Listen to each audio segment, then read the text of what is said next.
صاغم بالنصر وضى خصمهم باء بالإحراق في ساقر. من شر الشيطان الرجيم. بسم الله الرحمن الرحيم. الحمد لله رب العالمين، والصلاة والسلام على أشرف المرسلين سيدنا محمد وعلى آله. مستمعين الأعزاء لإذاعة جكفو، السلام عليكم ورحمة الله تعالى وبركاته. أمبالما راديو جكفو لمباو نواتينا أمبو بلاجلين فوني ألسماء كفلكاين ويكش كفلكاين فالمفسني فولمي سنة بلاجلين كفلمينا نودي السلام عليكم ورحمة الله تعالى وبركاته. على كان باتو على كامنه لمن نجمع مسيمبولو على كودي أنا أوما على كان جينيا على كان لحرنيا يكما با كلام كارو كاري نواتي نا كادم ن 20 لكتاسي 21 تنفا نانكرمو نو الشيخ محمد المصطفى وغي كابو برابولي نمبا كمكو شيخنا وغي من يوسرو نكنينكا وكما كنا لانكمنا مسحرميا كان كو كونجه وكراسي دمادماي وكما اني من تقولا وكرا سنة أن بدأي سيغو فولا فلانان كرا وكما شوينتا وبناك سنة أن بدأ كما سيغو سفاناي ما ينغا كروفو دي كرامغوما أما كان نجيلو سرادي سابوكا داغا وكما نكلا كرا كان بوني لمبو ومكوبا ألا أورانجي 76 48 58 90 76 48 58 90 biwolonvla an woro bi nane an shegi bi duru an shegi bi kononton 76 48 58 90 aka malitelier 65 28 83 28 mesaka 65 28 83 28 bi woro an duru muga an shegi bi shegi an saba muwa an shegin ko ka akunje korfo be minka we sunna an bid'ai mo chamay ne gajuru bamba amma fo an karamo ana fay no we Muhammad al-Mustafa wage kabo barawli ndako mako shegna wage dogo ko muallim dogo ko mudir ayo muallim shegna wage okma ko korfo be mulo. أعوذ بالله من الشيطان الرجيم. بسم الله الرحمن الرحيم. اللهم صل على سيدنا محمد وعلى آل سيدنا محمد وسلم تسليما. السلام عليكم ورحمة الله. وعليكم السلام ورحمة الله. أمسك من فوق دا سي كفلا من كرا سنني بالعقودة وكفو وجودو أبي واتي منني وكا نينابو وكا دو سنة فمي aka don bid'a femi o na ala sunna sigin num beke o kama avec don don na la no ya na ala sunna ma anga zema ke mi ya ambu foala o don temenen ko fe am se ka mi fo ka fo ala ka haditha unna sallallahu alaihi wasallam ka yamrek ka gelya alaykum bi sunnati ay nga sramine inna femi abulu kala se kala awma o de o kechugo nyuma o sunna ya na yubla avec bid'ah ala kala sallallahu alaihi wasallam ay yamurake ka gile ka fo ka sunna mene ay farali ke kosobe ka bid'ah bla sunna nona yoro chama o haditha bi me fo kosobe mo chama mulo o de iyyakum wa muhdathatil umur na rakala ko sallallahu alaihi wasallam mabali ko sintina undan kofe ayo ma akulu tu kuma koroye nan nan minye ka di ama ala kula abe ala suroni o de namo ke ate ala suro dan otma sunna do ni bina ufla lasbinendo yani ufla tisaka nyogonto niko yoro sunna abe ko mi ko bina ni ko bida yoro minna abi ko mi ko sunna e munye otuma na fara yamuru kira ka kelim mine ka wa mi sunna e wajibi do aka don sunna e femiye na fara kelim mo kanu ke o bida e otuma wajibi do aka don bida e mi aka do kalan srafe aka do ni yer sagoke aka do ni kulukwe kan femore aka don kalan e min sabati ka fo ninde sunna e o sunna nu fana tila cogo minnu be olu ka dɔn olu fana bɛ bila ɲɔgɔn ye cogo min na o ka dɔn a ka dɔn ka fɔ bida fana ye min ye i y'a ye i bɛ fɛn i bɛ yɔrɔ diɲɛ fɛn na n'a bɛ fɔ k'a fɔ i kana nin fɛn kɛ a ka sɔrɔ i b'a dɔn n'i t'a dɔn fɛn min don a tɛ se ka dɔn a tɛ se ka to yen o la yanni an ka don kuma kɔnɔna na an bɛ jɛya dɔ di aw ka faamu parce que o faamubaliya de kɛra sunna ni bida yɛrɛ ka ɲaami ɲɔgɔn na a bɛ fɔ ten sunna a t'i dɔn fɛn min don galiban i b'a sɔrɔ a tigi bɛ ko damadɔ ta ale fɛ o de don ko damadɔ n'a fɔra bida a fana bɛ ko damadɔ de ta k'o de kɛ bida ye o de ka ca mais k'a fɔ dɔnniya taarifu dɔ bɛ yen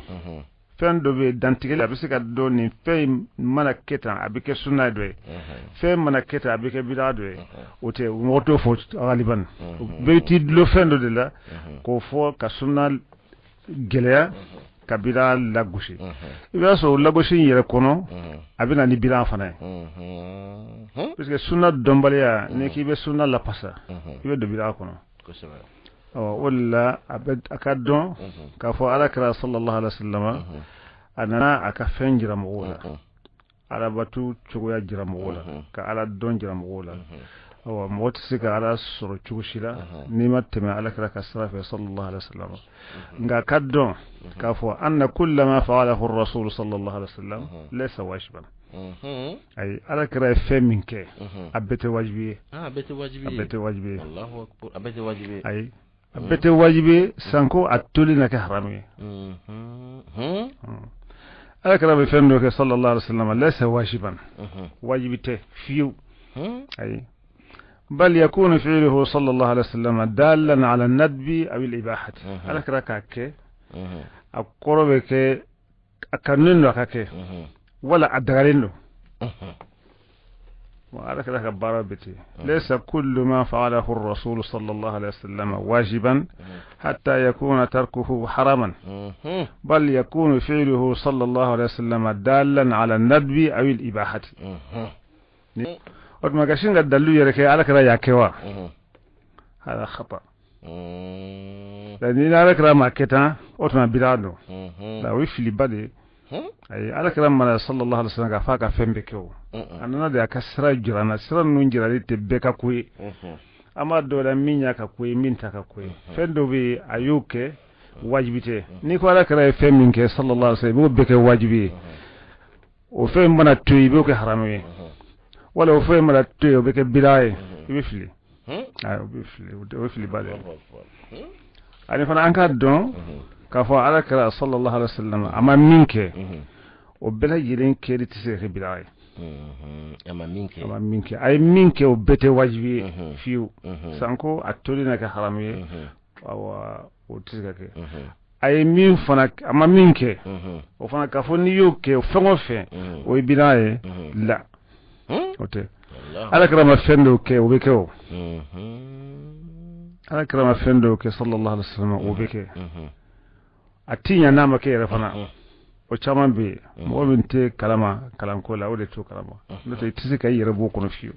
na gara ga fo ko bira jere sharia kuma yer ka ken yeti abeke tlungete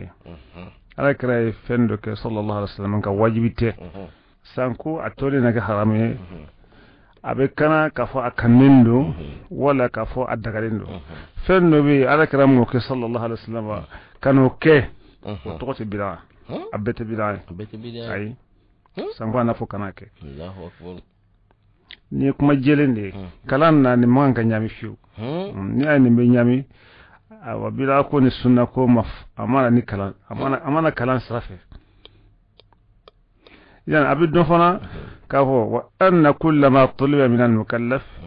wa lam yurid 'an an-nabiy sallallahu alayhi wa sallam yuhaddid kayfiyatahu aw tartiba ba'dihi ala ba'd يكون الأمر فيه واسع مكلف أكاكي مكلف ده مهم بعلا كله نبارو نحكي ما دو ناني نبا في نكى ناني نبا في نتوي نينا في غفا كفندك غشرا مناكا دانتيك كفوفا ككين نشوكو كيلندلا يا نيو فنويا أتيفو كوي بداكي يكون الأمر فيه واسع ومثال التريمية على كلا صلى الله عليه وسلم آية الصلاة الإبراهيمية فو اللهم صل على محمد وعلى آل محمد أما سيدنا فولا أما سيدنا فولا آية لو أو سيدنا فولا تاتوكوا تفو قابك بالعاية ثم سلورو بي كلام سلورو بي من الصلاة الإبراهيمية أيوة وفولي تكبا كفوكو الصلاة الإبراهيمية قال كلام عن الدنيا صلى الله عليه وسلم أنا يكون فيه واسعا يكون الأمر فيه واسعا سيقول عدياتي دعو كما من بي دعو فوشو يدعو بي بلا دي عمر بي دعو أفوك دعو فوني فوشوينا مي فوتا يلي على كرايا فوا kala yɛrɛ bɛɛ bɛ se ka ko ye cogo di n'o dɔn mɔgɔ tɛ segin kalan na koyi n'o dɔn mɔgɔ si tɛ se kalanyɔrɔ la ka taa a kalanyɔrɔ sɛgɛn muɲu ka sin ka kuma yɛrɛ kɛ ten ala kɛra y'a kɛ wa sallallahu alaihi wasallam wala ala kɛra y'a fɔ fɛn dɔw bɛ yen ala kɛra mun kɛ salatiw bɛ yen bon fɛn o fɛn bɛ yen ni ala kɛra ma a tahadidu k'a fɔ nin ye wajibi ye a ye salatu ibrahim y'a fɔ nka a ma fɔ yɔrɔ si k'a fɔ sali wɛrɛ tɛ se ala kɛra ma sallallahu alaihi wasallam bon i b'a ye kitabu minnu bɛ sɛbɛnni k'a la o kitabu ninnu bɛɛ lajɛlen bɛ sɛbɛnni kɛ lakin u bɛɛ b'a daminɛ ni kira masali minnu ye o tɛ salatu ibrahimiya ye o munna u y'o fɔ kuma kɔnɔna yɛrɛ la an b'a fɔ sallallahu alaihi wasallam alayhi salatu wassalam o ye salatu ibrahimiya de ye wa bon nin kuma bida ko de a teliya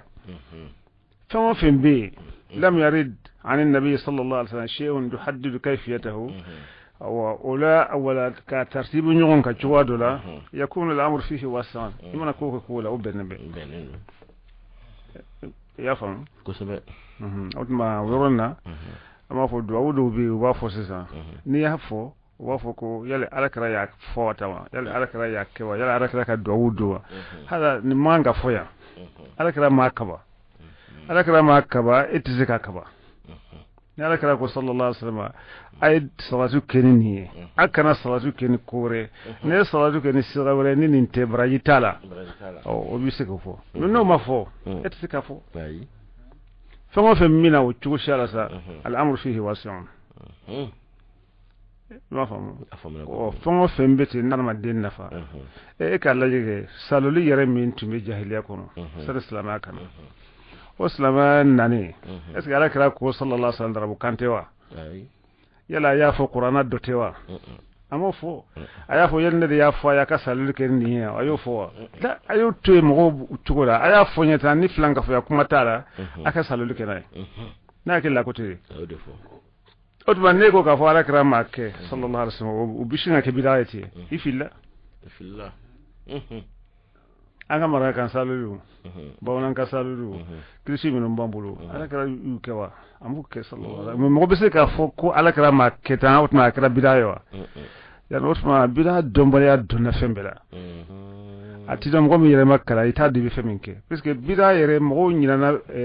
ala kuta ko yere ko ka ke bida ko kele ka ke lawde bida kele te bida kele li tekeni wi donc ramo krisi be bene fo itala krisi على كرا يدعو صلى الله عليه وسلم على كرا كوفهم يرضوا علي رقاكم أهلوا فني أمة أما فو أيام مجنون أقول أيو نفلان كفاية تفهمين سالو ببونا كان أبي بمباركان أبي كان بلا وعلى فنا بنفا كنا فنا باتي نفا على كرا الجنانا يكفوا أكاكي ودي كما الله أكبر كلشي تبسم الله أوكي أيوة وليس كل ما فعله صلى الله عليه وسلم يدل على الأمم يلا بدادو أمين نقول ندون كادون كفو على كره فندو صلى الله عليه وسلم أتكنا فيو كفو اللابوليندو النبي كما أنا نواتي بكما متي ونبدأ بلا كونيامي على كره صلى الله عليه وسلم أي فندو فو idan ka fo fembe labolendo fembe donebe nin kono abise kuma fo chugo do be dra kana na forati abe kana ala al-umum ngala kira ninke sallallahu alaihi wasallam la yadullu ala al-umum utika fo ko labolendo ko fembe bike masala misali min bambulu لسلطه بافو والعموم من صفات النطق ولا يجوز دعوى العموم في غيره من الفعل وما جرى مجراه عموم يكا كما فو كا كودو كا فو فمبه سيمبالا وي kuma de bisi ko nati nga baratu nati yan abi fendo ke sallallahu alaihi wasallam yari ka ta ka fo bedo fi ki nyamajo ka don ko ñu wona chama mi basro ko re keccugo ba jira ka famu ka fo beteni ko walla ben tan ro ko do lati ka fo ko ala kra yake ala kra femin ke sallallahu alaihi wasallam alla wolente folo فمن باللبو بعدنا هذا والعموم من صفات النطق ولا يجوز دعوى العموم في غيره كالفعل وما جرى مجراه يعني قول لا نفهم وأننا صلاة الغيب من أنت كلا نيرك قصبة ولا كرا صلى نجاشي صلى الله عليه وسلم نجاشي من تمي إتشوبي أفاتلين هنا على كرا صلى كسواتي asallaha kaswati mo min ye kuma fala ka koro fala ul do ya fo ka fo ko afatra yoro minna ya do jibril da fala kray sallallahu alaihi wasallam otma ala kray mo fura nyon ko kasali o ka ko usallaka ul ya famu ka fo da ya shi fatra mo min bulo ul sun islamu ye adu islam ala krabu do sallallahu alaihi wasallam otma ni akrati ala kraka anga salaka o manga kewa bon no kera sisa akera ala kera ko nyake sallallahu alaihi wasallam idan ni ko kibo tashu shumana sasa yoro kibi se ka salatul ghaibi ko uka ni ngarata ko ala kera yake na jashila o fona kalam fambali kalam fambali be aske na jashu ta kofe ala kera sanjuli ke mo joli fatra o kofe yoro la amasaluko sirna bakar yaga khalfa yake mo fatro yorora jon bise ka foka salla dokan sirna mar ya take jon bise ka foka salla dokan odma kusinga ke sunna ko ala kra sallaka ima lusul mafhamudi usul de bajira ka fo nin tise ka kana umumuka nin tise ka ala kra ka sallallahu alaihi wasallam ko tise ka ke mo shibulu ka fo mo mana fatu na tunganga salo ko na make anyana ay salatu ghaibi no kiraire ala be hinana o fango yerbe bama otiba na kirata ke mo gora warsugu ni famako ala ko de usmana wa ninte ala yimbin no ya o no gora shara mana ni minye tise ko dola yan salatul ghaibi kuna natta ala kra yake mo kilindila ama flatu ama sabati fana ka fo khalifa nun shiyake akofetu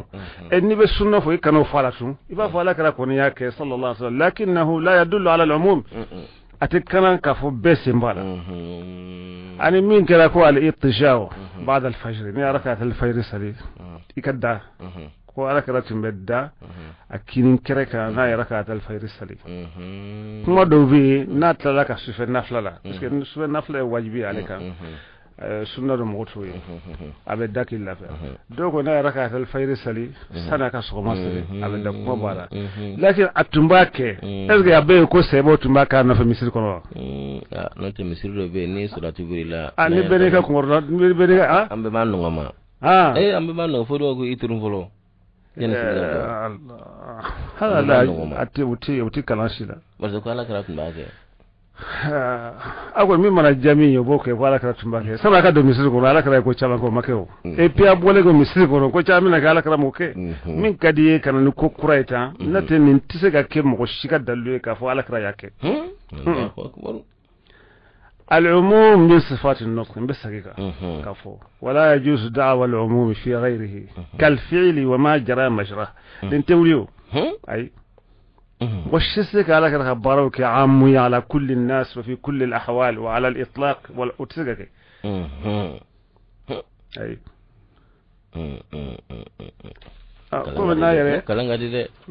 كلام غادي awa lenkore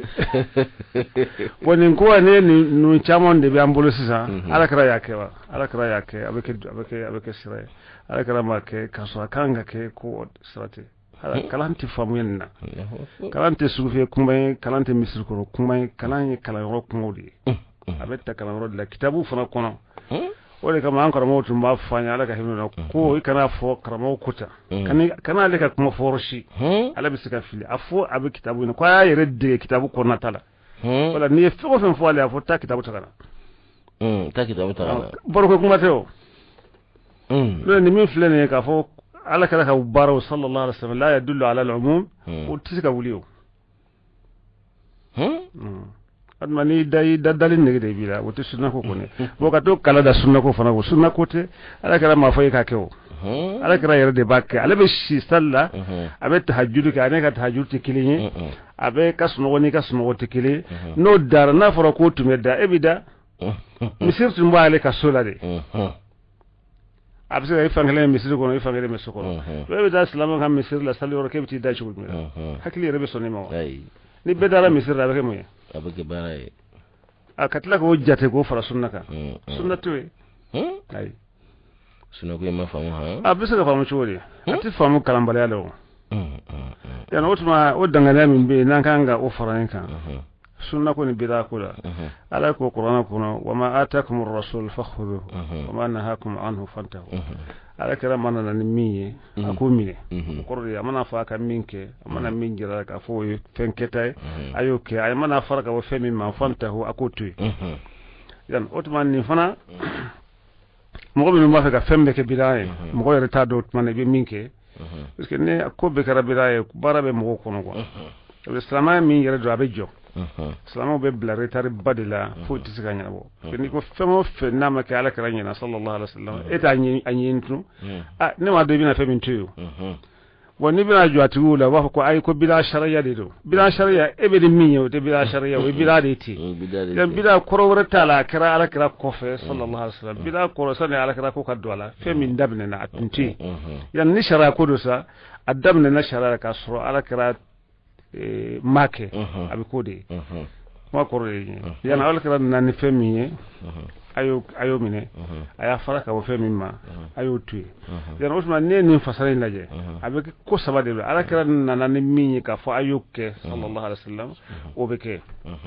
aya faraka bo mimma ko ka tuye o be tuye ama min fodu est-ce que fenno bi ama fen fo lulaw ma fen fo lulaw o tewa o be ama ko jori bidage voilà ando kala bidaye ko dimbe wuli ka bo sisa bita rojini ala kran ni minya kake ma atakum ar-rasul ala kraku sallallahu alaihi wasallam akana minke wa ma nahakum anhu sabana mbiwo ala kram fuifula o de kacha ma fuifula o de kacha kujugo ila no ka janala karama fen fola sallallahu alaihi wasallam don mo de bol la jasisa don mo furanyon ko ala aslu fil ashiya'i al ibahatu do ko ala aslu fil ashiya'i al hazr san sharia kana ko lasli daga de wa ka fu daga lembe wa lu fana qur'an nashidota wala ko lasli haram ya de ka fu haram ya lembe sharia de binu daga wa yan nin kuma flala lu sultu daga na mo bebe minka o de kuma sahale ka fu ko lasli san sharia kana daga de do daga lendo ya rotu ma qur'an ya la karama fen fon minna sallallahu alaihi wasallam o daga lendo o daga yoron fara de kacha ega loke mbola ne tay mbola ami bara min na obola fembe bola sisa ne ala kirama fem fo ala nga don mo de ka barado wala be sega fo de koyi qawaidul kulliya be sama sendo be kuma labolendo be ala kira bolo sallallahu alaihi wasallam sika dokoro abe daga wala ti daga wala ma fem fo ne na otuma ne be daga ولا اسمعني أنكو الأصل في الأشياء الإباحة واسمع على كلام فهم فهمنا صلى الله عليه وسلم ولكتي كفو وبدر يعني فهم نفهم فعل الشرع أصله الإباحة حتى يدل دليل على حظره فدل كما كفو من بجر كفو أكبر ما دام النومنا adagalen yan wala sabanga kuma bina fanana abe wajban kan nun to kan ga do fana ka fo kullu bid'atin dalalatu sikitte bena na nyafo kullu ko ka fo fem bedo ay o ifli fo fenye fensit la befili fili bebe tasmana hada khata ya khata bay abla dalu fay halbi don woko kumona kullu darabukanna wafo al-aam al-makhsus والعام المراد به الخصوص وبدر بكنا ابدا ني جماعه فنيكا كي كومي فين بدو nga fendo bolembe ala yan anya qur'an aya fo dungo ka jira ka fo kullu bina kasro fendo bolembe ala mala ni hakil bala o ma ni bidati wo mo be kuma bidana ni ye ninnu dɔn i b'a faamu k'a fɔ fɛn min don idan an man ka kuma ka sɔrɔ an ma nin danganiya ninnu da an ɲɛfɛ bon ni ko n bɛ segin a kan a kuma ka ca alakira ye fɛn min kɛ sallallahu alaihi wasallam a bɛɛ tɛ wajibi ye alakira ma fɛn dɔ kɛ sallallahu alaihi wasallam o kɛli tɛ bida ye i b'a faamu wala hakada sigiyɔrɔ kan ka faamu alakira sallallahu alaihi wasallam a ye fɛn dɔ kɛ lakin wajibi tɛ mɔgɔ tɔw kan ayi mɔgɔ tɔw ka wajibi tɛ a bɛ se ka kɛ a dagalen don a bɛ se ka kɛ a kanulen don sigasi t'o la bon alakira ye fɛn dɔ to yen sallallahu alaihi wasallam o kɛli tɛ bida ye o kɛli tɛ haramu ye ka faamu tɛ alhamdulillah idan o tuma ka fara nin ka sa n'a ye nin faamu k'a fɔ ko an bɛ kuma bida ko la an ka nin danganiya ninnu dɔn k'a fɔ ko bɛ tan de yan n'an ko an bɛ kuma na k'a sɔrɔ an ma ninnu kɛ a bɛ taa kɛ ma fitinɛ o fitinɛ in de la i bɛ taa fɛn bɛɛ kɛ bida ye bon i bɛ ɲina ala kuta yɛrɛ kɔ min bangenen don min ni siga t'a la fiyewu i bɛ t'i dɔ bida la n y'a fɔ a ye k'a fɔ ko dɔw bɛ yen sababu yɛrɛ ma bɛn a kan sababu dɔw ko bida don sababu dɔw ko bida tɛ n m'o fɔ yan wa olu de t'a dɔn ka tɛmɛ tɔw kan wa yɔrɔ o kɔrɔ de ye k'a fɔ bida kuma tɛ kuma nɔgɔ ye ten ka sin k'a fɔ nin ye bida tiɲɛ a ma nɔgɔn kalanbali de fɛ a ka nɔgɔn n'o tɛ kalanba fɛ a ma nɔgɔn kalanbali fɛ a ka nɔgɔn kojugu parce que ale bɛ kuma ten a tɛ dalilu ɲini a t'a dɔn ko kunko bɛ kuma in na kunko dun bɛ kuma bɛɛ lajɛlen ma yalfizu min qawlin illa ladayhi raqibun atid yana o tuma n'a kɛra k'a fɔ bɛɛ ka bida fɔ i yɛrɛ ma komi a filɛ cogo min na sisan n'i ye min kɛ bida ye ni mɔgɔ min y'o kɛ i b'o tigi kɛ bida tigi ye ni e ye min kɛ bida ye i bɛ se ka tigi kɛ kafiri ye e ko min ye bida ye n'a tigi y'a kɛ i bɛ se ka tigi kɛ fasiki ye k'a sɔrɔ dalilu sariya dalilu si t'i bolo o ye masiba ye o tɛ se ka kɛ e ɲɛ bɛ masiba la silamɛ jamana kan a bɛ lasili de nin ye parce que an tɛ ɲɔgɔn na silamɛ sama sen na tun silamɛw bɛ tile ka ɲɔgɔn faga hali kunu u ye mɔgɔ min faga n'i bɛ telew ni arajo lajɛ u ye kabakoya maa si tɛ sɛbɛ koyi tun bɛɛ ɲinana mɔgɔ minnu kan ka faga yɛrɛ n'u kan ka faga bɛɛ ɲinana n'o kɔ silamɛw yɛrɛ dama bɛ ka ɲɔgɔn faga mɛ sɛbɛ ko fana tɛ koyi nin ye nin kɛ nin ye nin kɛ e ka duloki ka surun a ma ne ta ka jan kɛlɛ don bosi bɛ la a tɛ nin na kɛlɛ don e salila ta ne ma salita kɛlɛ don fɛn bɛɛ kɛlɛ wa fɛn o fɛn ye kɛlɛ ko ye fana o bɛɛ filibantiya ko ye o bɛɛ ye bida ye n'o fɛn o fɛn ye bida ye i bɛ se ka i ɲɔgɔnna faga o kama ni ala kɛra ko de sallallahu alaihi wasallam wa kullu dalalin fi nnar fili bɛ tasuma ne dalen b'o la i t'a bila ka tasuma tigi kɔnɔ wa ko e ka faga wa o ma fɔ o fagali tɛ yen bon u nana kow kɛ tan kalanbaliya de don parce que n'i k'i bɛ ko la pasa k'a sɔrɔ i t'a dɔn a bɛ kɛ tan de i bɛ t'i nɔgɔ ko dɔ de la k'a kɛ o de ye ko ye k'a sɔrɔ o man ka fɔ kosɛbɛ yanni mɔgɔ minnu ye bida ko bonya tan k'a kɛ ni olu fɛ i mana bida dɔ kɛ kaba i bɔra silamɛya na o tɔgɔ dɔgɔ xawariju olu ye xawariju daminɛna sen ali kabini hijira san 40 e k'o lajɛ kɛ k'a lajɛ an bɛ san 1400 kɔ dɔ kɛra dɛ fɛn caman yɛlɛmana o na ka fariɲana ka taa ka ko caman kɛ ko bari ko ninnu bɔra silamɛya na u kafiriyala ni fɛn fitinin dɔ ye alakira m'a fɔ sallallahu alaihi wasallam kafiriya don mɛ olu yɔrɔw de fɛ kafiriya don parce que a y'a sɔrɔ silamɛ gurupu dɔw bɛ yen olu nana ko mɔtɛzilaw ko mɔgɔ min bɛ junububa yɛrɛ kɛ n'a ye junubu yɛrɛ kɛ huwa fi manzilatin bayna al manzilatayn ya dɔn ahlu sunnati wal jamaati fɛ mɔgɔ min mana junububa kɛ a tɛ se ka kɛ kafiri ye la yukaffaru ahadun bi dhanbin min ahli al qiblati mɔgɔ bɛ qibla dun kɛ junububa tɛ se k'i kɛ kafiri ye fiyewu a b'i ni ala de cɛ mɔgɔ si dɔyɔrɔ tɛ yen k'a fɔ ala b'a yafa a t'a yafa i bɛ don jahanama na komi a bɛ fɔ sisan cogo min na ala de b'o dɔn i tɛ se mɔgɔ si t'o dɔn ala de b'o dɔn o ye gunde ala bolo inna allaha la yaghfiru an yushraka bihi wa yaghfiru ma duna dhalika liman yasha ala tɛ filankafɔya de yafa mɛ fɛn o fɛn y'o junububa la ala bɛ se ka yafa n'a y'a kanu hada madhhab ahli sunnati wal jamaati وهذا عقيدة أهل السنة والجماعة لا يكفر أحد بذنب من أهل القبلة ولا يكفر أحد ببدعة من أهل القبلة وتم كافر يفرني بدعة كمن قبلة دنقول لا إله إلا الله محمد رسول الله دنكو وتم كافر يعني نود أذكره خواريون نكبا أمة mutazila ko mo min mana junuba ke ka be joro de la be mazla flanyo la huwa mu'minun wala huwa fasiqun ko mu'minite fasqite olu ye ati bla chamanche dolati lakin khawarij ko no kafiru wala تفسير الكبير بابن تيمية التفسير أنا أنت أفكر كما فوندما دون بعد دفو كوكد اللوي نيو فونكان يركب متانا يعني تفسير الكبير للشيخ ابن تيمية رحمه الله الجزء الأول صفحة كما عن موانفلا أكو وتفسيرنا أسباب بداية الخوارج خوارج كبدعة سويمي أكو وكانت البدع الأولى مثل بدعة الخوارج إنما هي من سوء فهمهم للقرآن الكريم لم يقصدوا معارضته لكن فهموا منه ما لم يدل عليه القرآن الكريم فظنوا أنه يوجب تكفير أرباب الذنوب إذ المؤمن هو البر التقي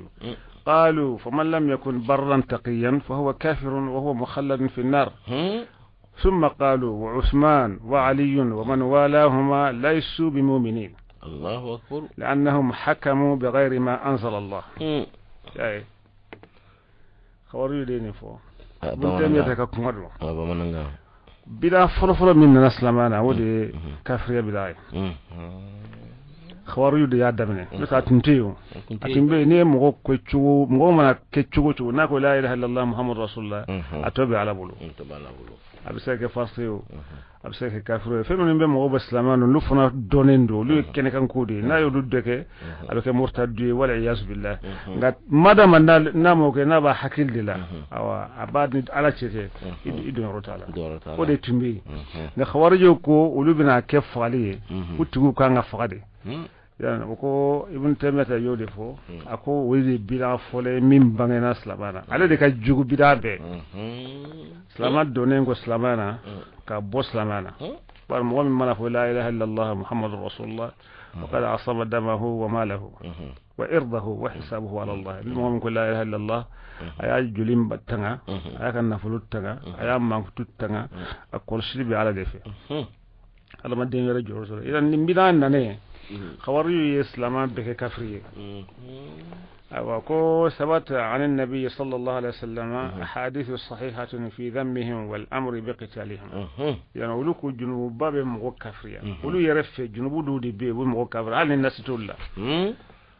أقول بداية تقول مغير بداية لا سيسا قرفو بداية لا ني رجل لامي سيدا بكبكويا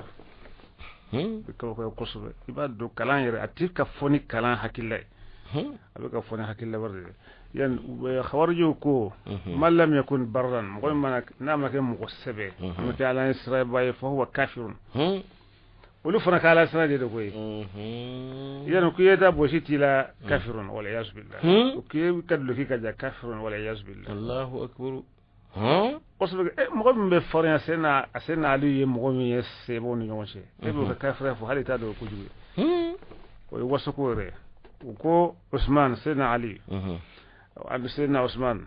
علي مغم ننتورا سيدنا عثمان علي مغم ننتورا سيدنا علي كومونوتي أي عمرو بن العاص تمومي موسى العشاري تمومي عاشر تمومي موقع فابو دا اتاندا اشي تمومي يا عثمان حكي لي ربي سو مومي يجمع ايوا ام كون يا نمشي تمومي كون نم بلا جلين بدوم تسمع الله اكبر ما يمي ويقرانا يلما يا موقع فوق قرانا من قرانا كون يلا علامه فوتا ني دو يرما تمكو ko min kalon tigara sisi kan kalon tiga dina ko la fika fo ala de kota parce que ala tina fo ma fo ala ya fo shinelo mais ebi ka fo min kama ala ma fo kama kuma khawarija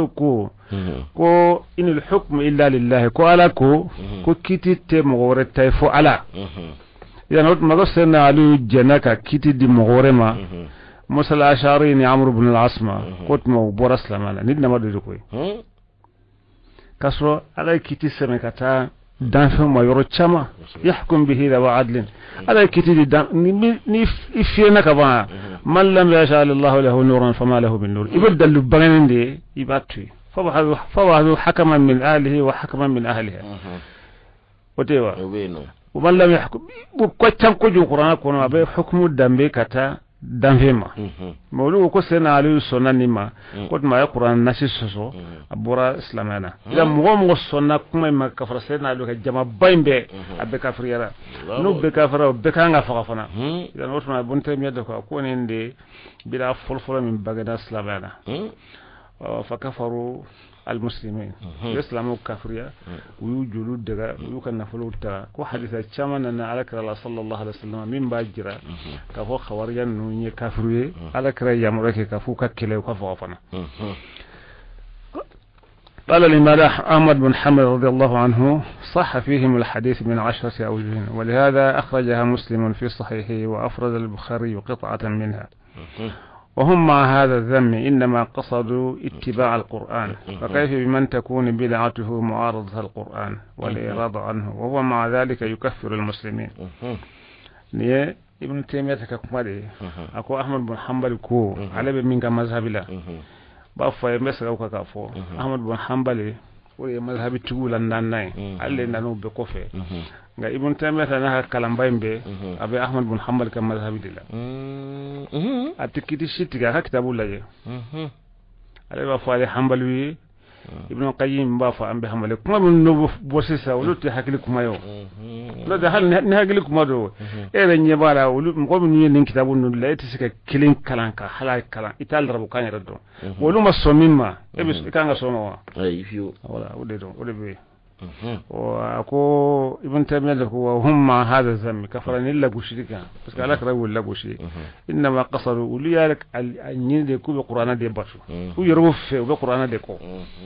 إذا نقول ما سنة عليه قرآن فوينغويا أو أوت ما أبو رسول معنا والعياذ بالله إذا دورا من تمسنا عليه على كرا دغندو على كرا بناك الدين دو علمنا على كرا بلو على كرا بناك دو وينغفو على كرا بناك دو على كرا مودون فادي دو على كرا يمين فو مودون نا يمين فو فالا سنة عليه يرلا أو ما فو سيبا ورلا كلام كوسرافه على دي بدالك راكونك صلى الله عليه وسلم بك فنا سيدنا بغار تمبا فودي على كان كيرين يشي على ما دينا كولا لسنا علوتي اوتين سيبو بلاج لينكا كوماي و كافريان نويلن فلتا اوت مي بعد بي كوماتين كومان na duna hada madin hakile temmalo moshima moshi bunyati bulo aban hakili ji yankan mo bado fadro kusaina almami tundo qur'an dursila do ayashi beke mo kanana ayashi be qur'an kanana adon almami de bawon ka don bawla ko akalma ko ma ko afri mali buli do sarabi ko mali buli bado sarabi hakala qal kuna dursila ma qur'an dursila dama konte fa ma'ruf yanta to foro ya ma'ruf jiddan an goni fe na kan nyuma yana ka ala sai alaka hirana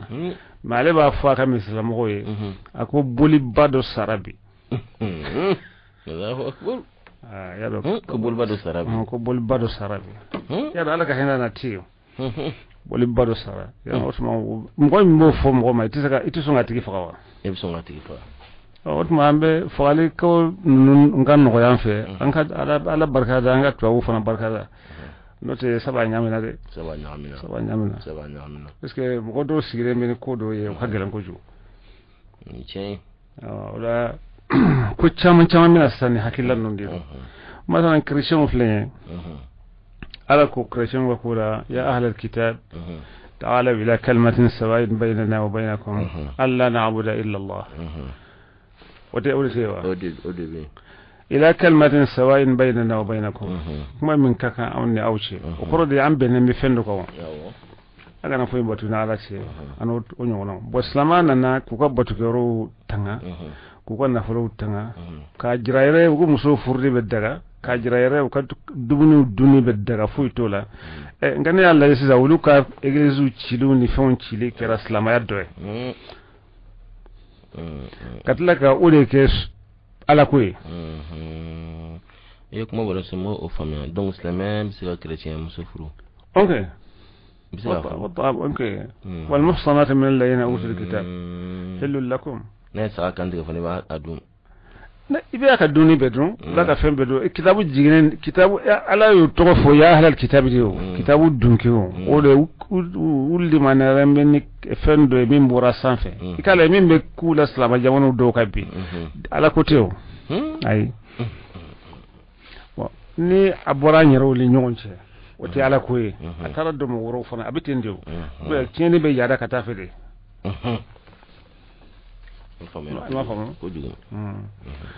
otuma ni bilaw kerata adon be hitaji kalando dila yan kullu bilatin dalalatun wa min fura anko mo ka fam ka fo bila bete wote anko kuma don mo di kuti minum ba nakare ka fo bilati tlafiu ko kullu bilatin abse ka fode dala na tsika sebe ni asebe ube mun allama mina kode kiske tuna sika bila be tofiu ay ot maka bila ko gela ka dinya ala kuta yere ko o fana dama ko yan fa al bid'atu bila dalala bi abse ka fili bila be na rasul mina sama bila do be anko kumate don bo ya fashu bila su do be muharramatun haramunendo bila su do be makruhatun bila su do be don bo benema ka foni bila do be don bo mabba kan hal sebo ni tabiuna yere ka fo bila do be yana otuma ni mo be nakarri ke bila mina ka do akaso iba don bila shamindo kashinga kuma yere bere kullu bila sin dalalatun ولا كافود أو كل من عمل عملا ليس عليه أمرنا فهو رد وته كلام تسكت يا فويا نكتب بدو كلمة كدلني حديث فلان دمنا كوكو كل بيعث ضلالة كوكو من عمل عملا ليس عليه أمرنا فهو رد كلام تكتي بدو بكلام كلا فلو كموي الإمام مالك عن الشافعي عن أحمد بن حنبل عن أبو حنيفة أنه كدون ما توبي إتاي كتابه بدلتا ni kalam bani kumali kalanti ni kalam be masala be jabi na maketa yani ka fo bilans minna na don bo fe abe tla ni chuwala do be ko atetla fiu ko bila kilinde ko bila shimai abe dalala fi na bekara dalala fi na bekara fi nar ne ma do tumara jara rejunu mina do ko نبغى في النار أكثر يعني دون ما كم لجأ ولكما ابن تيمية رحمه الله في الفتاوى الكبرى النجز فلولا صفحة 162 أكما مكسر أكو كل بدعة ليست واجبة ولا مستحبة فهي بدعة سيئة وهي ضلالة باتفاق المسلمين ومن قال في بعض البدع إنها بدعة حسنة فإنما ذلك إذا قام دليل شرعي أنها مستحبة فأما ما ليس بمستحب ولا واجب فلا يقول أحد من المسلمين أنها من الحسنات التي يتقرب بها إلى الله سبحانه وتعالى. إيكم يفهموا؟ باي بورا يورمنا بافي غودي درو ابورا ابن تيميه برو كتاب فتاوى الكبرى لا اسنن بي جزء فلو صفحه كما ان بيورن فلا اكو كل بدعه ليست واجبه بدعه ني واجبته ولا مستحبه بدعه بنت مستحبه ودي بدعه سيئه ودي بدعه جمعه ناكو بدعه بنت واجبه وكره ميسا بدام تواجبيه وكل بدعة بسيك واجبيه يجب بدعة شمانا ولا مستحبة أكون بدعة مما كان مستحبه وكل بدعة بسيك مستحبه أكون بدعة مما كان واجبيه أما كان مستحبه فهي بدعة سيئة ودي بدعة جمعة وهي ضلالة ودي بدعة الضلال ودي فليه باتفاق المسلمين يعني بدعة حدثت لكنها ليست واجبة ولا مستحبة فهي بدعة سيئة إذن هي بدعة ضلالة يعني نابي كريم نابي ضلالة منعبف ليست واجبة ولا مستحبة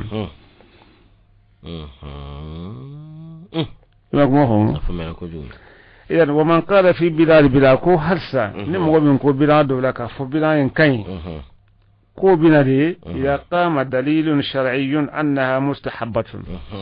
لشرع دلوننا كفو أكنندو نفهم كل موبين كو بلادو كاين وكرو دي شرع دلو دبي وباجرا كفو أكنندو إذا مما نكي بلال ليس بمستحب وليس بواجب فلا يقول أحد من المسلمين إنها من الحسنات التي يتقرب بها إلى الله تعالى ناتي واجبته مستحبته كم وشيت اسلام ولا من بفوق فوق ويكون ما يكان غا يرسورنيا على لا نو بداين كلي فميرا أيوة هنبال مو حلسة أو كل بيت رجو جا فدي مغانا كابو كلفنا نور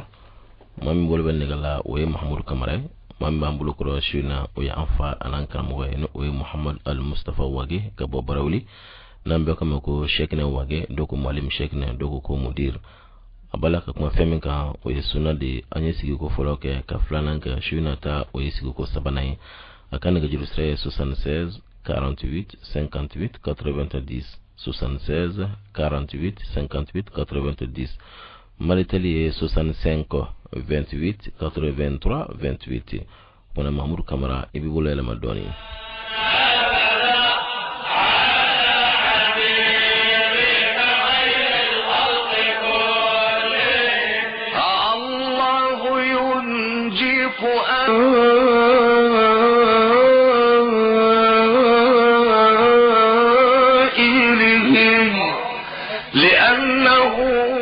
bal ma wasi na ka do kuma se kono kokura anya yira laka fo mam bambulo koro o yanfa anankaram ko Muhammad al Mustafa wage kabo barawili nega juri sera 76 48 58 90 76 48 58 90 Malitel 65 28 83 28 aywa muallim shegna wage ko koro fo bi bulo أنا لا ربنا السلام كفو بلا ابن تيمية كما رحمه الله نينا كنت بلادو عليكم بعدو نت بلادو عليكم بعدو على بعدو نفسه نينا تادو وعليكم بعدو عليكم كل بدعة ليست واجبة ولا مستحبة فهي بدعة سيئة وهي ضلالة باتفاق المسلمين ومن قال في بعض البدع إنها بدعة حسنة فإنما ذلك إذا قام دليل شرعي أنها مستحبة أنا منهم كون يمانتال فيو يقولون يا كلمة وده كمان كون نتارو نيجون بعدو يعني على الناس فيلس أبو كمان بلا كول الدمبل كمان يا من كجون كسبة سنة دو يلمنا كبيرة وكجون كسبة إبي كفين لغوشي إبي كake إبي كفين كه كسنة دو يلمنا كبيرة إتادو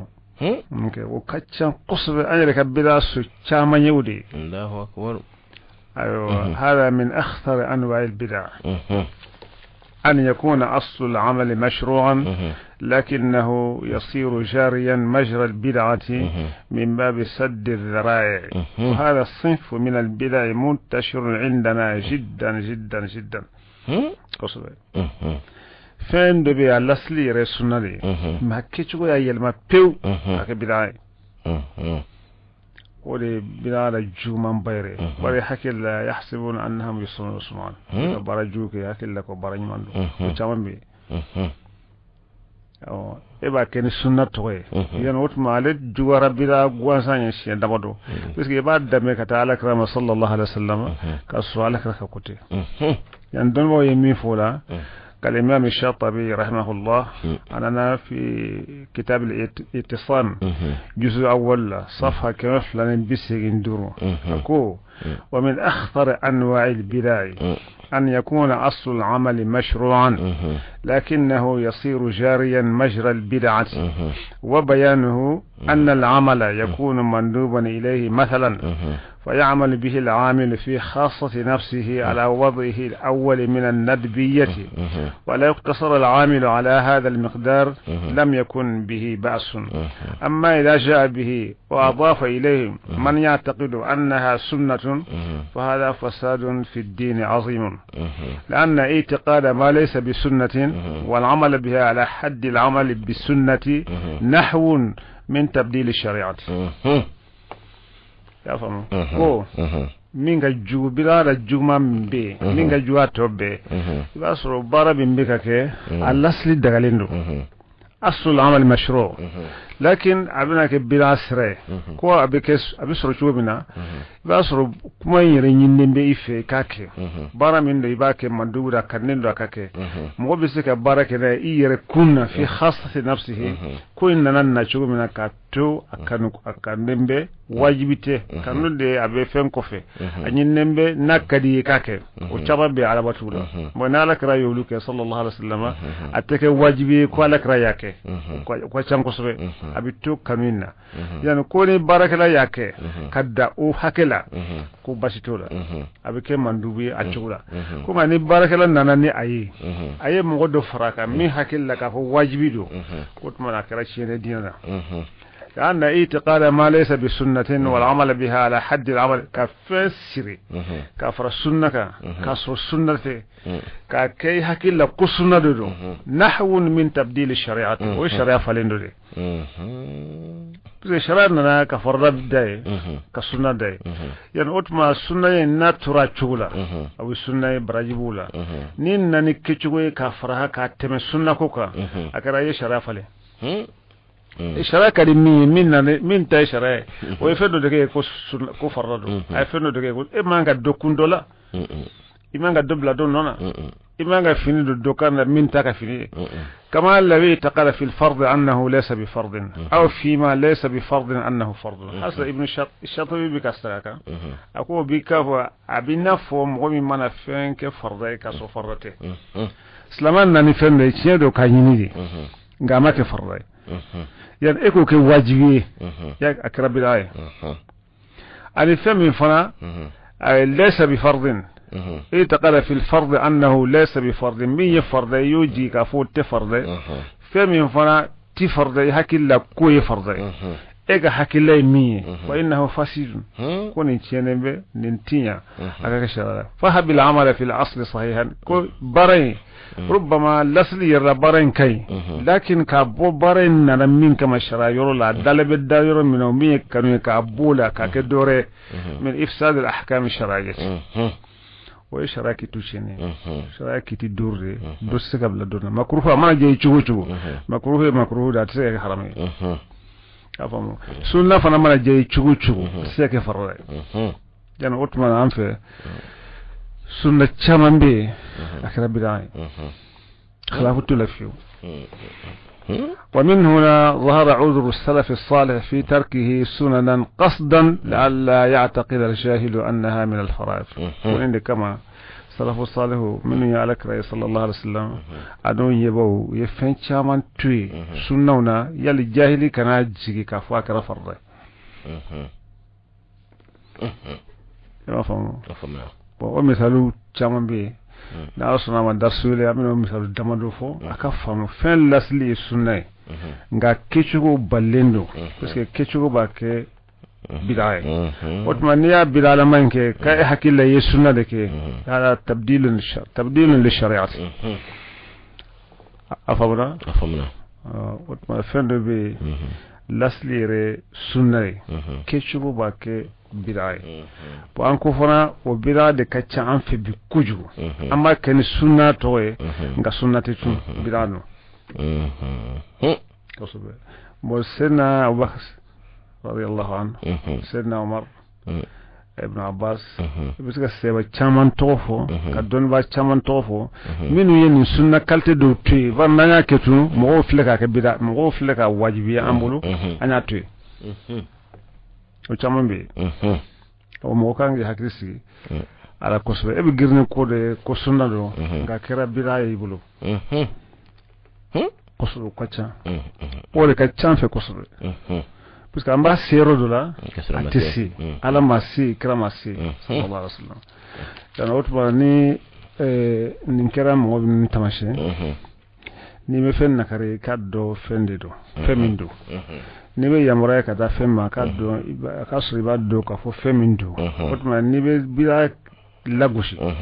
ni be mo bali ka bo bidama ka do fe mi bidai wa kitabu min bamulu akacha ni ala so folo kitabu de fuslan kitabu no wolu ko ni bene be ko dama do de ka ko ke bidai e pe o jama o chama fana be ke bidai mo ko woro yi de fe wolu yerawte mo ko woro fe wolu yerawte ero fana ka ba ko bida do an fe masala me bida ce wulu fe o chama be sunna do ga kecho ya ke bida wa kwa am wo tamashe mi folo ka salama bo salamada ni bida yan bida fe foyan ko bala me ala kuta minun be ni foyan ko te wulu haram ya na fiu ante kesri min ko lula am wo ke ko bida ko masala ni mawlid so yanen ak bidaay ak bidaay mi haram baganum beewu anga ko chaman be sisan haram bagane chaman be ala me ta mo ko bofo odma kilen takun ni afara ke bidaay kele haram kele jele haram jele kele ni ka kele folo o de be folo raw odma be so ran bidaala puisque bidaa min be ni bidaatul haqiqiyya do bidaa dangane bidaa ni bidaatul idafiyya puisque ke bidaa te nga kechugo ba ke bidaa o fana be wa antungu bonyona o de kafsa nga ka ko bawte benkele be ko minun ka ko lutte ko ne islamo chechi ku fara ki ga o ki dalagese o mashiba do de o fana khawar yu tamashe do de ya me ka fo al imam ahmad bi sanadihi ana abi nu'aym qal وجاء رجل إلى ابن عمر وأنا جالس فسأله عن دم البعوض وأنك قصبوتي كتاني رب لا كوفتون نقدون ابن عباس لا ابن عمر لا كوكو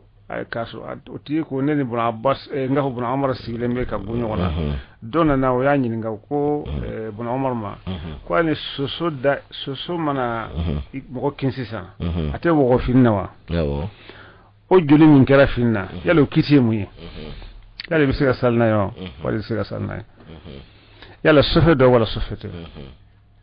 ima ko famo soso ga juri soso wa yalla soso madam moki atira atisa ga ke finna wa yalla sofe do wala sofete mo kurene ko dore na wala nyinga kafo annahu sa'alahu an muhrimin qatala zubaban yalla mo mana namuta ala haramiya ikafenya na mafaqa ko tigi na nyina ka fo ni atigi e dimo faadu ni mo ko ben namu na dimo fa yalla bi chugudi wo ibn umar ya do nyin ngalin chugoya ya don ka fo mo kalte mini ako min anta ebe bomi ako min ahli al-iraq wode mo ko nyin ngali yerebe mo chugoya jira ako ne be bo iraq puisque wala iraq nyon so le batunti fitna kera yoro min ka to iraq al islam jabon ko wati atunti fitna dum be kera ri ayo ako min ahli al-iraq ibn umar ko ha unzuru ila hadha kayni fle abina so jolin nyin ngali ke kaso ye ala kera den fa ala kera den ke fa ومي الحسين عليه الصلاة والسلام الحسين سنة علي الدنكي نون دي يراك كود يوفقا أنا نيرتي أو كجواني مغود يافقا أو من نية حسين فقا أو من يوم مغبات الدكولو كان قدوم أو من ينغالي في كوالي يدي مغفقا دي يسوسو يجوليكي كافيني يلي بسالنا ولي تسالنا ما فهموا ولا كوبو دو في اسلامنا من كجلن قصبه انتيك ولين غالك وشدات السوما مين بمغو فرازا عند بسود ما كاكا هو اودي على كوي اودي مشيبه دي ونين ولا ذكرى يعني الحسين بن علي رضي الله عنه ابن عمر كواتي ما كون يا مالك رسول الله يقول هما ريحانتا من الدنيا ولين فواسكو فلان غفين ما فلادو غام مسرفين فلادو جين كونو على حسن حسين ولا بنا شيغو بدا الحسين سرا او دي بولا او دي كانتيكن kayala na kungule fe min kero da mo tsika fo otba ni ebo tue kana soso nyin ngalde ke ibo tue kana dimo faale de nyin ngalde ke aw hada shan al khawarij ko sebe utono fe jan mo fa be ke islam jabani kono bi abebe kullan koloni no fe amet teme ko kumba ko amet teme se ko ko no tundo nan me se ko nyine la ala be hinanda atikata ayar de bi ka ala ko tiɲɛ fo silama ko foli bina kɛ kabako y'an bolo mɔgɔ t'a faamu yɛrɛ silama kelen min don i m'a ye mɔgɔ mana fɔ sisan k'a bɛ silamaya kɛ a ka jamana kan harakatul islamiya ninnu i t'a dɔn a bɛna silama kelen min kɛ yala a daminɛ kunkolo tigɛli la wa a bɛna daminɛ sen tigɛli la wa a bɛna daminɛ fini kunkuru de la a bɛna daminɛ fɛn min silamaya yɛrɛ tununa pewu u ka fɔɲɔgɔnkɔ y'an bolo wala yazubila ala ka sabu ɲuman kɛ wa ko bɛɛ k'i ɲɛ yɛlɛ kosɛbɛ ka ko kɛ ala kama kalanko ye ala kama ko de mɔgɔw kana sigi ko kalannen don yali mɔgɔw ka dɔn kalannen don n'i bɛ kuma i ka kuma ni ala ye i ka kuma a b'a sɔrɔ a sɛbɛn ka ni dun fara kan ka n'i yɛrɛ sɛbɛn fara kana kɛ foyi kama ni ala tɛ a ka gɛlɛn mɛ k'i jija i k'a kɛ i bɛ k'a fɔ ala kota i bɛ k'a fɔ ala kira kota o tɛ kɔnsini ye o ye ko ba de ye foyi ma bɔ ni o ye o tuma i jija i k'i jija a ka bɛn o ma e yɛrɛ fana tɛ se ka k'i yɛrɛ kiriba ye koyi k'a fɔ ne yɛrɛ y'a fɔ nin don dɔnniba minnu tɛmɛna i kɔfɛ san 1000 ni kɔ la olu de y'i ka dalu ye ne sera ka dalu sɔrɔ ye a fɔra bɔ n'o tɛ e yɛrɛ ka kuma tɛ foyi ye bi an kɔni yɛrɛ dama ka kuma tɛ foyi ye ala ko la mɔgɔ man ka fɔ yɛrɛ ni maloya b'i la n'i ko bila yɛrɛ arabukan na sisan ko k'a ɲɛnabɔ i tɛ mɔgɔ sɔrɔ min b'a ɲɛnabɔ n'i ko sisan arabukan yɛrɛ la an ka sariya ko to yen a ɲɛnabɔli ka gɛlɛn arabukan kalite jumɛn don i b'a dɔn kalan tɛ yen o tuma an kan ka kɛ de ka mɔgɔw ka dɔnnibaga sɛbɛnw ka kuma lakali k'an yɛrɛw ta to yen o de don ala ka sababu ɲuman kɛ ala ka sababu ɲuman kɛ o de don alhamdulillah min bɛ min dɔn n'o dann'o ma alhamdulillah an ka ɲi ni bɛɛ y'i yɛrɛ kɛ awa ne ɲɔgɔn tɛ a bɛ kɛ fɛrɛ an si tɛ foyi dɔn bi an bɛ ka dɔnnibaw de ka kumaw lakali an ka da o ma o ye danaya dɔ de ye inna aradna al-amanata ala as-samawati wal ardi wal jibal fa bayna an yahmilnaha wa ashfaqna minha wa hamalaha al-insan hadamaden y'a ta o tuma n y'a mɛn cogo min na a fɔra cogo min na n ye n b'a fɔ ten koro ka bɔ a la n'i ye mankan ye yɔrɔ o yɔrɔ kore de donna na ala ko tɛ mankan ye ala ko tɛ kɛlɛ bi ala ko mankan min fila nɔfɛ wallahi ala ko tɛ ni ala ko tɛ maa si tɛ bɔ bida la bi e bɛ bida min fɔ ko kullu dalalatin dɛ a bɛ du bɛɛ kɔnɔ a bɛ misiri bɛɛ kɔnɔ a bɛ dugu bɛɛ la a bɛ mɔgɔ bɛɛ fɛ n'i y'a kɛ kullu kɔni ye mɔgɔ si tɛ bɔ a la maa si tɛ bɔ a la ayi maa si tɛ bɔ a la ne ma de bɛna mɔgɔ min fɔ ne yɛlɛnna sanfɛ o ban mɔgɔ si tɛ bɔ a la voilà an ka kuma fɔ cogo dɔn mɔgɔ minnu tɛmɛna an ɲɛfɛ mɔgɔ sɛbɛw bɛ yen mɔgɔ kana don mɔgɔ sɛbɛw gasi la k'i bɛ ala ko dilan hadamadenw tɛ kelen ye dɛ hadamadenw tɛ kelen ye an cɛ ka jan ɲɔgɔn na dɔ kelen ka fisa dɔw ba kelen ye dɔ kelen ka fisa ala fɛ dɔw miliyɔn ye o tuma mɔgɔ k'i ka kuma cogo dɔn o ye ka kuma cogo dɛ hadamaden tɛ jarabi n'i ma kuma masiba caman nɔfɛ kuma de don foyi ma hadamaden don jahanama kɔnɔ ka tɛmɛ sufɛn kan ka tɛmɛ nɛn kan a nɛn de ka jahanama donnen ka ca fɛn bɛɛ lajɛlen o tuma mɔgɔ kana bila mɔgɔw la ala ko bɛ fɔ k'a sɔrɔ i ma mɔgɔ si dɔgɔya ala ko bɛ fɔ k'a sɔrɔ i ma mɔgɔ si nɛni ala ko bɛ fɔ k'a sɔrɔ i ma mɔgɔ si danga dagani tɛ yen nɛni tɛ yen kɛlɛ tɛ yen a fɔta ala de ko ten n'o ye tiɲɛ a fɔta n'a tigi ma kanu k'a minɛ o ne ala bɛ ɲininka ala ko mun n'a ma minɛ wa ayi sitana yɛrɛ bana ala tama face à face u ye kuma minɛ ɲɔgɔn na ala n to i kana faga ko n'i to yen a ma ban wa ala tun tɛ se ka faga wa mɔgɔ ka hakili sɔrɔ silamɛ mana min kama a tɛ mɔgɔ si ka baraji minɛ ka si mɔgɔ si ma a tɛ mɔgɔ si ka jurumu sɛbɛn mɔgɔ wɛrɛ kɔ ala tɛ sɔrɔ waa sira o tuma kɛlɛ bɛ min kɛlɛ tɛ yen n'a sɔrɔ an bɛ taa ala min yɔrɔ la i bɛ taa jɔ ala min ye kuntilen na n'i sigalen b'a la k'a bɛ tuyani kɛ i bɛ mankan kɛ k'i yɛrɛ defan namaratu kɔni kuma durulen de ka d'a ye nkana kɛra ala min don ko ahkamul hakimin mankan bɛ min mankan tɛ yen ni salila mɔgɔ 1000 cɛ la n'a bɛɛ ka sali siɲɛnen don ne ta ka ɲi est ce que a bɛ dogo ala la a tɛ dogo ala ala bɛ bange olu ta minɛ k'e ta siɲɛnen don ayi ko in bɛɛ yɛrɛ sago kɛ de ye ala ko tɛ ala ko tɛ mɔgɔ kɔni n'i ye kojugukɛla ye a hinɛ minɛ i k'a dɔn ne yɛrɛ bɛ se ka jarabi n bɛ se ka nin kɛ o tuma duwawu de ka ye ma kana fɔ ko ne mɔgɔ si kana filɛ k'i ka fisa mɔgɔ wɛrɛ ala ko la mɔgɔ si kana filɛ i ka fisa mɔgɔ wɛrɛ ni i y'o miiri tan i filila sɛtana donni na i ma fisa mɔgɔ si a miiri de bɛɛ ka fisa e de bɛɛ ka fisa e bɛɛ ka fisa e o kan yuma min te wajibi ala ka fiu na ya min fa sabanti ado mo shit se ga don ka fo nye min ke ni ba ko nye min ke ani ala ya min o tikilunye wajibi do ala ka min ayi fenda mi mo ka batu ci haka de bala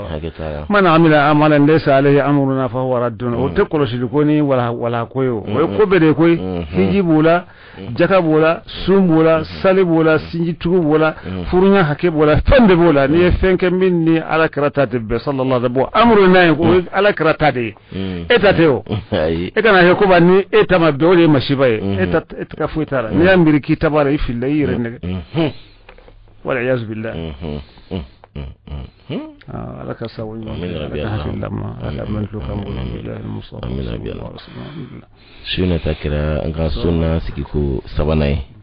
an ga mawulile o kira anfa anan kalmugo ne Muhammad al-Mustafa wage ka bobbara wuli amene ko julu siradi 76 48 58 90 76 48 58 90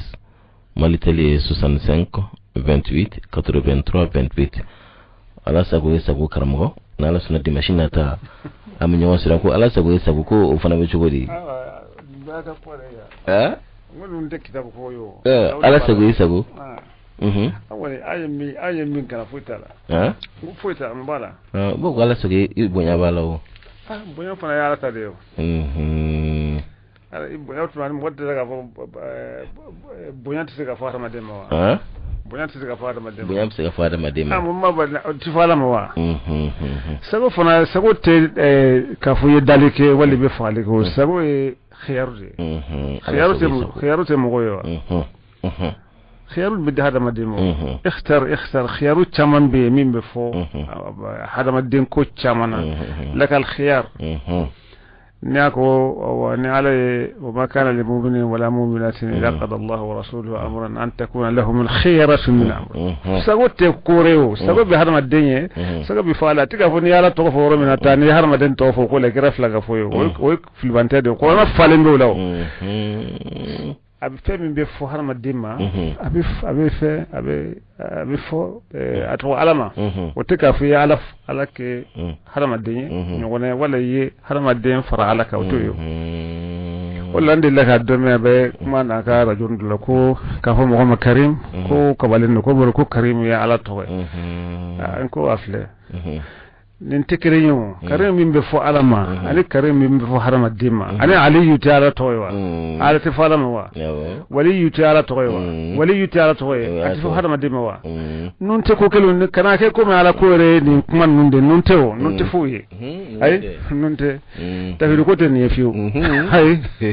تفيد كوتني تفيد تبيو نيسو سلكموري أنا دك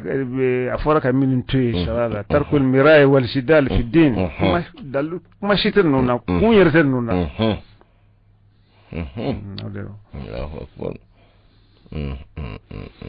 mo shi ibisi ka fodalati me tisi ka sebenita ni kalankodo ka bigite ka sebe bale ga fo ala sago isago a haramelendo ka daninka wala nindo shirku de bala wala femba ka sebe baro kuma nunteo ni sebe mandi ne karamugo fen chaman tisi ka sebe ma bi foteo mo fana dunki jugodon do mo ma mi fo awa dalute mo wala kuma minna kashinga kuma damene an fe bon ko ya ko ala ko do kalamo temana ko temana kalamoto na bima ko ina de ko inte sisan ko nyuma mbe no mafo ati juma mbe no mafo ati ama ya sawo de bulo ni de bulo be ko de ko nyonte be ko de ko nyonte modo alaka hena de harma denki yere hakedo iki yere da yera do ni modo be mashiba de bulo ko fonyana aywa men ne ga fere tigire no o Mahmoud Kamara amba fo ko dudunke katlaka senkanka ankra mo kan ga judu sradi kan boni leme boma sabuka daka mo president do Allah 76 48 58 90 76 48 58 90 biolonvla an woro binani an shegi bidru an shegi bikononton 76 48 58 90 Maliteli 65 28 83 28 65 28 83 28. Femi Hadiatu Drame ni watina kabe la mellati tibugula kaka fuli ko tigabali ko be jeka fo sanfe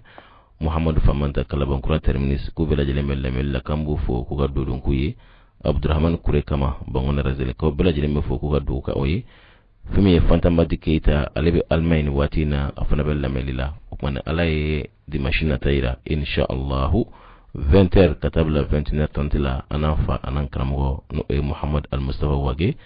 ni baka mako muallim Sheikh na Wage dore ko mudir na Allah sanama mana nyawo so kenen kan tuguni nasr mawmo be fere ngalika Allah sunna ko ni bida koka kene blaleno bela jilembulu iba wule na Allah sanama sigina tala abini kanyi ngalu fara ka korofo ka alaka jankon nala halsan ni gajuru 76 48 58 90 76 48 58 90 Malitel 65 28 83 28. Mamadou Kamara ko baranyana. Wassalamu alaikum wa rahmatullahi ta'ala wa barakatuhu. Allahu yu'tina rushdan 'inda sadimatin لأنفس الخلق كم جاءت بهادمة